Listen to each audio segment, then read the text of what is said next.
Shalom teman-teman semuanya, gimana kabar kalian? Koko yakin kalian merasa luar biasa. Nah teman-teman, kemarin siapa yang ikut festival doa? Oke teman-teman, kalau misalnya teman-teman belum sempat ikut festival doa, nggak apa-apa teman-teman, karena teman-teman masih bisa nonton rekaman live streamingnya di YouTube GSCH Elroy Kids. Nah teman-teman nanti bisa nonton sendiri dan ikut ibadahnya sendiri teman-teman. Jangan lupa teman-teman, hanya karena kemarin kita udah festival doa, jangan lupa untuk berdoa juga. Tetap mendoakan di doa 5 jari setiap hari ketika kalian misalnya lagi bangun tidur atau mungkin udah mau tidur, terserah teman-teman. Pokoknya teman-teman terus doakan ya.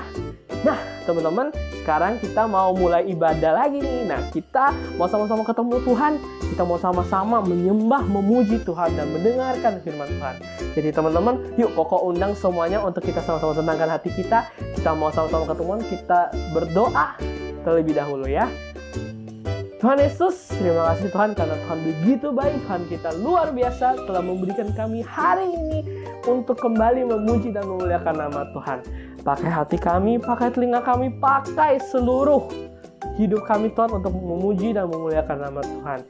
Dalam nama Tuhan Yesus kami sudah berdoa. Haleluya, amin. Selamat beribadah teman-teman. Tuhan Yesus memberkati.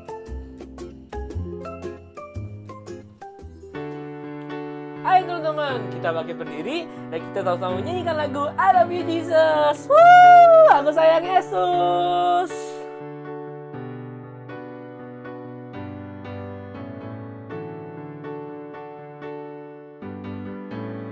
I love you Jesus, deep down in my heart. I love you Jesus, deep down in my heart.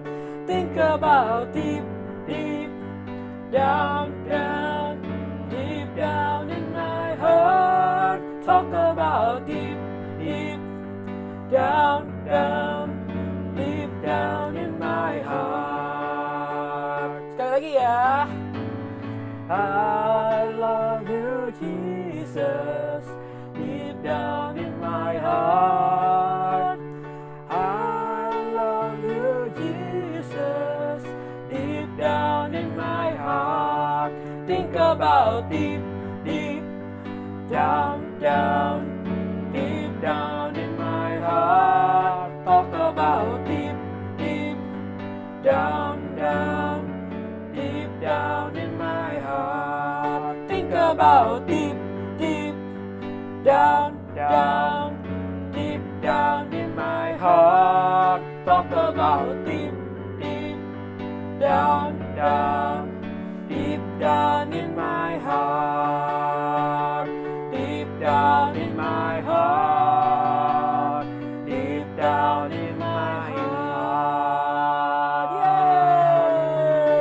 Yay!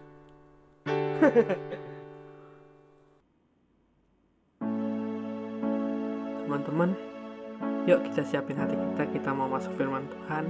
Kita bilang ke Tuhan, Tuhan, kita mau setia sampai akhir hidup kita.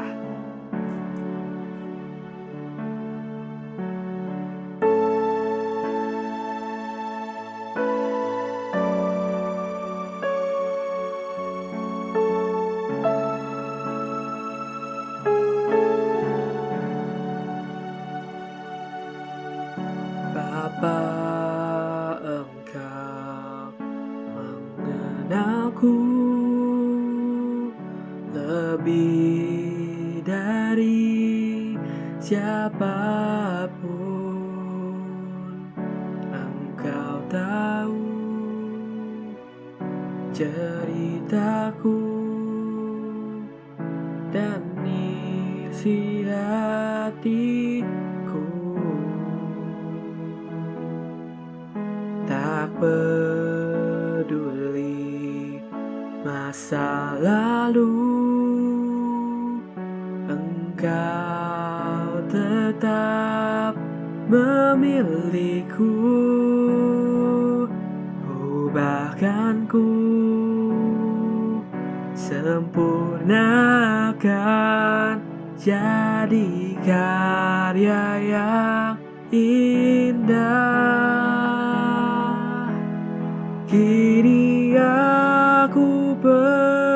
percaya tiada yang mustahil bagimu. Kuasamu kuatkanku, dasarku berharap. Oh.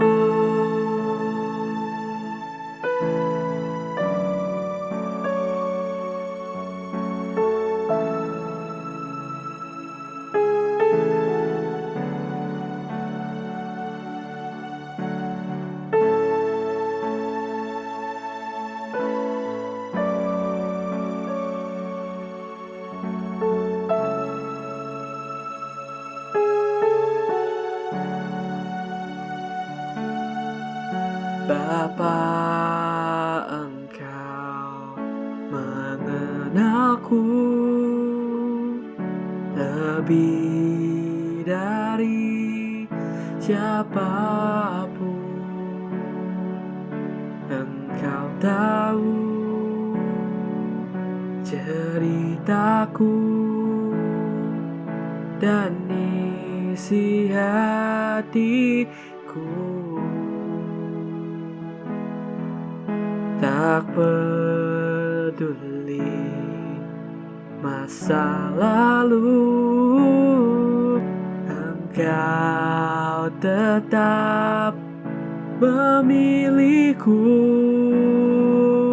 Ubahkanku, sempurnakan, jadi karya yang indah. Kini aku percaya tiada yang mustahil bagimu. Kuasamu kuatkanku, dasarku berharap. Kini aku berserah pada rancangan-Mu bagiku. Ku ikuti panggilan-Mu, ku kan setia sampai akhir hidupku.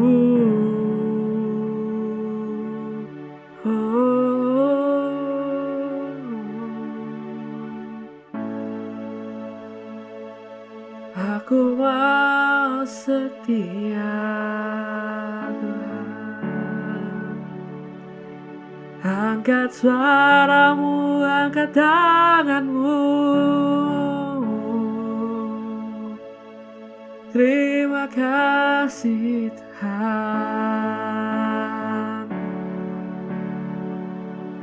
Kami memuji-Mu Tuhan, Bapa yang baik, Bapa yang setia.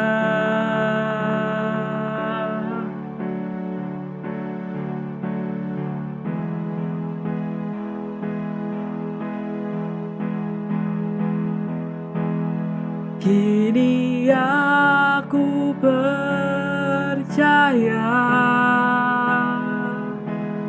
tiada yang mustahil bagimu. Kuasamu kuatkanku, dasarku berharap. Kini aku berserah pada rancangan-Mu bagiku. ku ikuti panggilanmu, ku kan setia sampai akhir hidupku. Ku ikuti panggilanmu, ku kan setia sampai akhir hidupku. Ku ikuti panggilanmu, ku kan setia sampai akhir hidupku.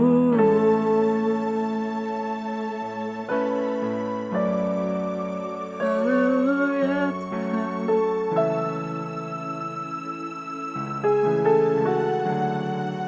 Ku bersetia.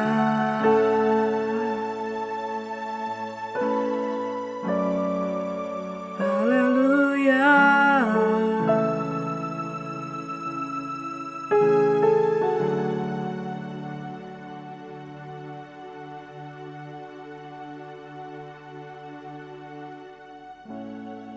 Terima kasih Tuhan atas kesetiaan Tuhan dalam hidup kita. Dan kami juga mau Tuhan untuk setia sama Tuhan. Jadi Tuhan, di momen ini pakailah hati kami Tuhan, bukalah hati kami, lembutkan hati kami Tuhan, agar kami bisa menerima firman-Mu Tuhan. Biarlah firman-firman ini akan menjadi benih di dalam hati kami, supaya kami bertumbuh dan menjadi berkat untuk banyak orang Tuhan. Terima kasih Tuhan. Kami serahkan waktu berikutnya ke dalam tangan Tuhan. Dalam nama Tuhan Yesus kami sudah berdoa. Haleluya. Amin. Selamat mendengarkan firman Tuhan teman-teman. Dadah.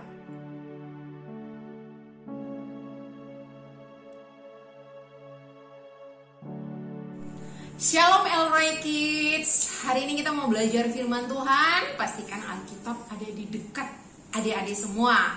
Nah, selama bulan Mei ini tema besar kita yaitu tentang Yesus menampakkan diri naik ke surga, kemudian Roh Kudus dicurahkan. Adik-adik masih ingat pembelajaran selama bulan ini? Di minggu pertama kita belajar apa? Ayo.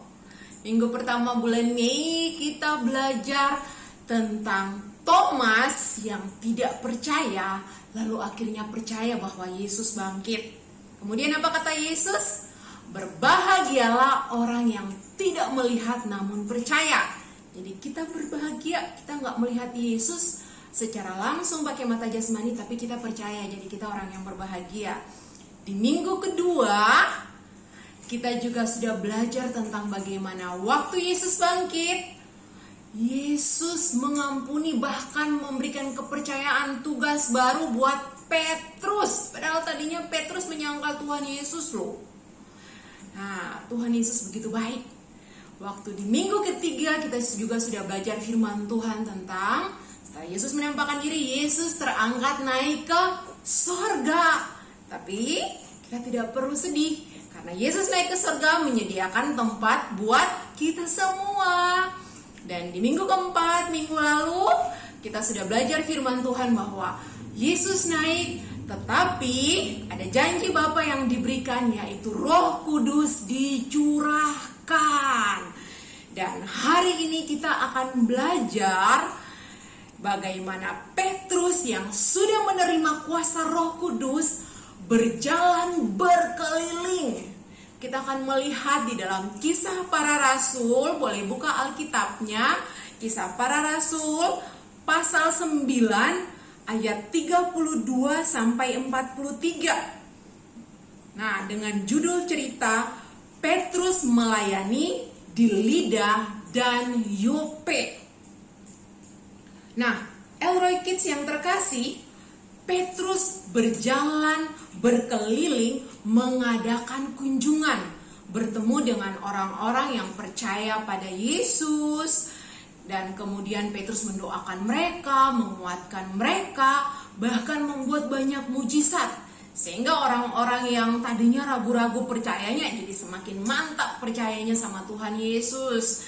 Bahkan yang belum percaya jadi percaya sama Tuhan Yesus. Nah, waktu Petrus berjalan berkeliling sampai di daerah Lida, adik-adik boleh lihat di gambar posisi daerah Lida itu cukup dekat dengan Yerusalem. Nah, sampai di daerah Lida, Petrus bertemu dengan Eneas yang telah terbaring 8 tahun karena lumpuh. Bayangkan adik-adik kita sih suka ya kalau capek tidur, istirahat, baring di rumah. Tapi kalau tidur terus-menerus, bosen nggak? Bosen ya? Nah, bayangkan Eneas ini dia selama 8 tahun harus terbaring di tempat tidur. Aduh, mau ngapa-ngapain susah karena apa? Lumpuh, nggak bisa berjalan, kasihan kan hidupnya. Dan semua orang di sekitarnya tahu bahwa Eneas sudah 8 tahun nggak bisa berjalan karena lumpuh. Nah, waktu Petrus datang di daerah Lida, Petrus bertemu dengan Eneas. Lalu apa kata Petrus? Firman Tuhan di dalam Kisah Para Rasul 9 ayatnya yang ke-34. Lihat di layar, kita baca sama-sama. Kisah Para Rasul 9 ayat 34, kita baca sama-sama. 1, 2, 3. Kata Petrus kepadanya, Eneas, Yesus Kristus menyembuhkan engkau. Bangunlah, bereskan tempat tidurmu. Seketika itu juga bangunlah orang itu. Nah, adik-adik, apa yang terjadi? Petrus berhasil atau Petrus dipenuhi dengan Roh Kudus sehingga kuasa Tuhan bekerja waktu Petrus berkata kepada orang lumpuh si Eneas, bangun berjalan. Eneas bangun berjalan. Di ayat 35 kita baca sama-sama. Apa bunyi firman Tuhan? 1, 2, 3. Semua penduduk di Lida dan Saron melihat dia, lalu mereka berbalik kepada Tuhan. Nah, adik-adik, jadi orang-orang yang tadinya mereka lihat Tuhan Yesus dulu hidup, Tuhan Yesus baik, membuat mujizat, tapi habis itu Tuhan Yesus mati. Terus mereka ragu-ragu, Tuhan Yesus bagaimana ya mati disiksa, bangkit enggak ya? Sudah diberitahukan Tuhan Yesus bangkit, mereka masih ragu-ragu. Tapi kuasa Tuhan, walaupun Tuhan Yesus sudah bangkit, naik ke surga, tetapi kuasa Tuhan tetap ada. Dan Petrus menyatakan kuasa Tuhan Yesus, sehingga orang-orang yang tadinya ragu-ragu, mereka kembali sungguh-sungguh percaya kepada Tuhan dengan sepenuh hati. Pujikan nama Tuhan. Nah, terus apa yang terjadi? Kabar tentang Eneas bisa berjalan tersiar. Nah, di dekat Lida ada satu juga kampung namanya Yope. Nah, di Yope juga ada orang-orang yang percaya pada Tuhan. Mereka dengar, wih, ada kabar Rasul Petrus lagi ada di Lida. Terus di sana ada mujizat yang terjadi. Aduh, kita senang nih kalau Rasul Petrus ada di sini. Apalagi ternyata di Yope ada kabar yang menyedihkan. Kenapa? Di Yope ada seorang ibu bernama Tabita. Nah, tapi di dalam bahasa Yunani, kenapa harus dalam bahasa Yunani? Karena pada zaman dahulu, waktu zaman para rasul menceritakan Injil, di zaman para rasul, bahasa yang digunakan bahasa Yunani. Nah, jadi di dalam bahasa Yunani, Ibu Tabita ini dalam bahasa Yunani disebut Dorcas. Nah, Ibu Dorcas atau Ibu Tabita ini baik hati, suka membuat pakaian, terus dia kasih buat ibu-ibu janda, suka membantu sesama. Jadi hidupnya baik. Karena memang Ibu Tabita ini adalah murid Yesus atau pengikut Tuhan Yesus yang setia. Jadi hidupnya menyatakan kasih Kristus buat orang lain. Nah, begitu memang hidup kita kalau jadi pengikut Kristus, harus seperti Kristus, penuh kasih. Tapi sayangnya Ibu Tabita yang baik hati ini meninggal. Aduh, kasihan. Kira-kira banyak yang menangis nggak? Banyak yang sedih nggak kalau orang baik seperti Ibu Tabita ini meninggal? Banyak ya. Banyak yang sedih, banyak yang menangis. Apalagi janda-janda. Mereka sedih, mereka menangis. Lalu akhirnya orang-orang percaya yang ada di Yope, beberapa orang mereka pergi menyusul Petrus ke Lida. Lalu mereka bilang ke Rasul Petrus, Rasul Petrus, tolong datang ke Yope. Karena Ibu Tabita meninggal dan orang-orang percaya di Yope lagi bersedih. Lalu Rasul Petrus menuruti mereka. Rasul Petrus pergi ke Yope karena letaknya nggak jauh antara Lida dan Yope. Nah, sesampainya Rasul Petrus di Yope, apa yang terjadi? Para janda ini menyambut Rasul Petrus dengan sedih. Mereka bilang, nih Rasul Petrus, lihat nih, aduh ini baju loh yang dibikin sama Ibu Tabita. Aduh Rasul Petrus, saya tuh bisa punya baju bagus begini. Aduh ini dijahitin, dibikin gratis loh sama Ibu Tabita. Terus sekarang dia meninggal padahal dia orang baik. Aduh bagaimana ya? Mereka sedih, mereka bilang tolonglah Rasul Petrus. Lalu Petrus bilang apa? Kalian semua keluar dari dalam, biarkan saya bersama dengan jenazahnya, dengan mayatnya. Lalu Rasul Petrus berbaring, Rasul Petrus berlutut dan berdoa kepada Tuhan. Dan kemudian Petrus berkata kepada mayat itu, Tabita, bangkitlah. Dan apa yang terjadi? Ibu Tabita atau Ibu Dorcas yang tadi sudah meninggal, yang badannya sudah dingin, tiba-tiba waktu Rasul Petrus bilang Tabita, bangkitlah, langsung matanya terbuka. Lalu dia bangun. Rasul Petrus bantu memegang tangannya Tabita, lalu bangun. Lalu Petrus menunjukkan Ibu Tabita kepada orang-orang kudus di situ, orang-orang percaya di situ, dan semua janda-janda yang menangis. Lalu mereka lihat, wow, Tabita, Ibu Tabita bangkit. Luar biasa, kuasa Tuhan sanggup membangkitkan Ibu Tabita. Mereka senang bukan main, dan mereka cerita kepada semua orang. Jadi adik-adik yang terkasih, Roh Kudus memampukan Petrus untuk melakukan perkara-perkara ajaib seperti yang Yesus pernah lakukan waktu berada di bumi. Nah, kalau dulu waktu Tuhan Yesus berada di bumi, Tuhan Yesus sanggup membuat orang lumpuh berjalan. Bahkan masih ingat cerita waktu 4 orang menggotong temannya yang lumpuh dari atap rumah diturunkan buat Tuhan Yesus. Tuhan Yesus langsung berkata dan menyembuhkan orang lumpuh itu sehingga dia bisa berjalan. Sekarang walaupun Tuhan Yesus sudah naik ke surga, tapi lihat, Petrus juga bisa menyembuhkan orang lumpuh. Karena apa? Kuasa Tuhan Yesus masih ada.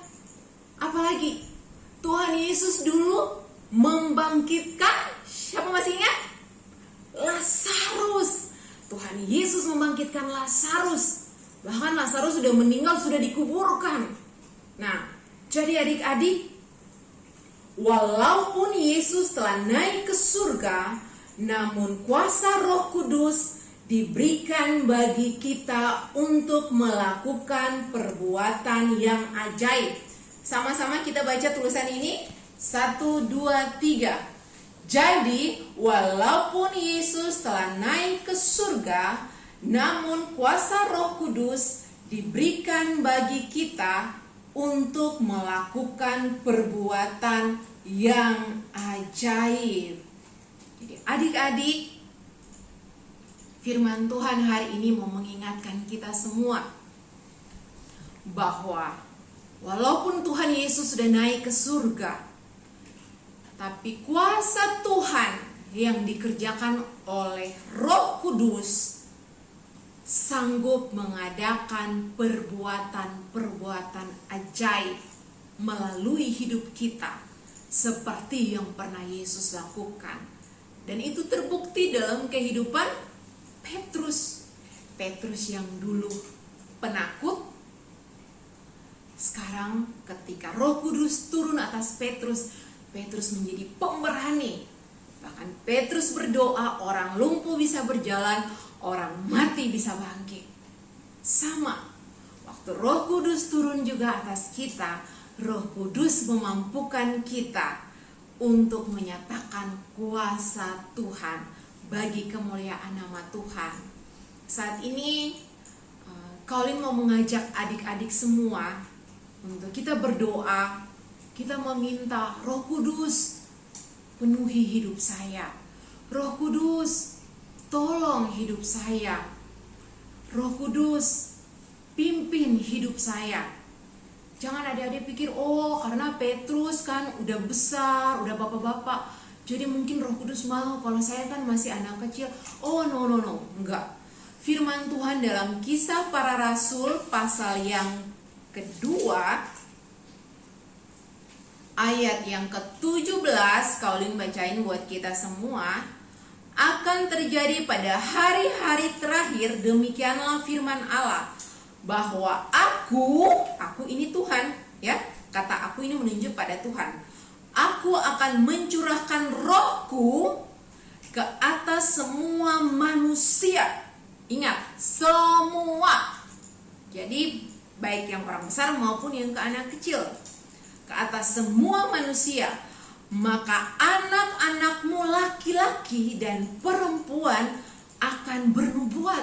Jadi anak-anak sekolah minggu juga dipakai Tuhan. Dan teruna-turunamu akan mendapat penglihatan, orang-orang muda. Dan orang-orangmu yang tua akan mendapat mimpi. Jadi firman Tuhan di sini jelas mengatakan bahwa Roh Kudus mau memenuhi semua kita yang percaya kepada Tuhan, termasuk anak sekolah minggu GSJH Elroy Kids. Jadi Elroy Kids, mari kita berdoa. Anak-anak sekolah minggu, mari berdoa. Roh Kudus mau memenuhi, Roh Kudus mau memakai, Roh Kudus mau memenuhi hidup semua anak sekolah minggu Elroy Kids.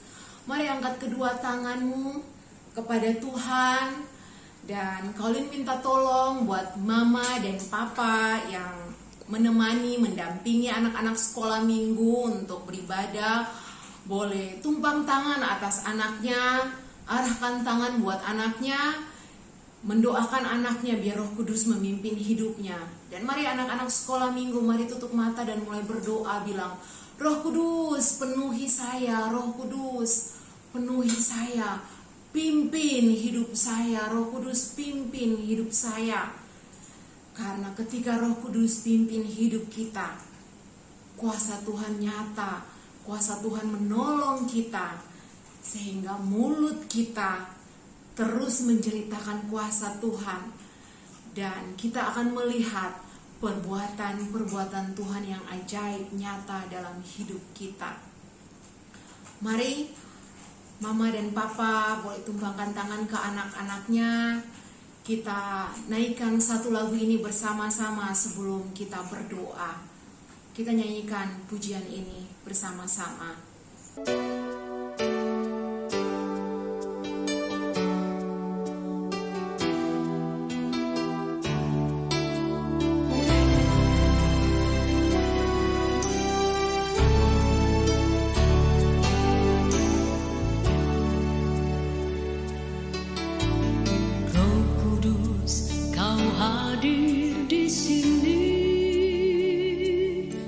Roh Kudus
buat semua anak sekolah minggu GSJ Elroy Kids dimanapun berada.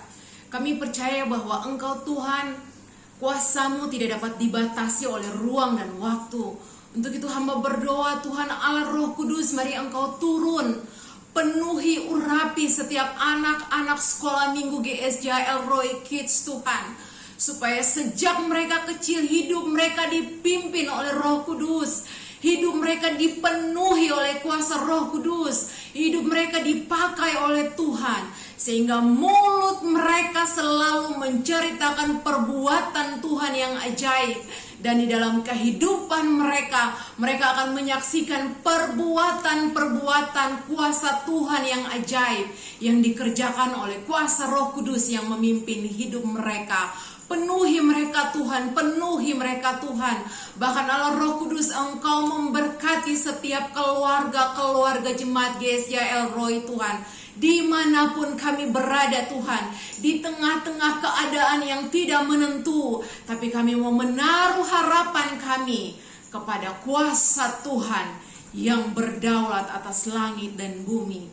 Di dalam nama Tuhan Yesus kami berdoa. Haleluya. Amin. Elroy Kids, kita sudah mendengar firman Tuhan, kita sudah berdoa. Sekarang kita mau deklarasikan kebenaran firman Tuhan yang juga adalah ayat hafalan yang akan kita hafal, yang akan kita perkatakan sehingga mulut kita juga mendengar. Sama-sama kita baca dalam Mazmur 105 ayatnya yang kedua. Mazmur 105 ayatnya yang kedua. 1, 2, 3. Bernyanyilah baginya, bermazmurlah baginya, percakapkanlah segala perbuatannya yang ajaib. Sekali lagi, 1, 2, 3. Mazmur 105 ayat 2. Bernyanyilah baginya, bermazmurlah baginya, percakapkanlah segala perbuatannya yang ajaib. Ketika Roh Kudus memenuhi hidup kita seperti Petrus, kita akan memperkatakan perbuatan Tuhan yang ajaib dan kita akan menikmati melihat perbuatan Tuhan yang ajaib. Tuhan Yesus memberkati kita semua. Selamat hari Minggu.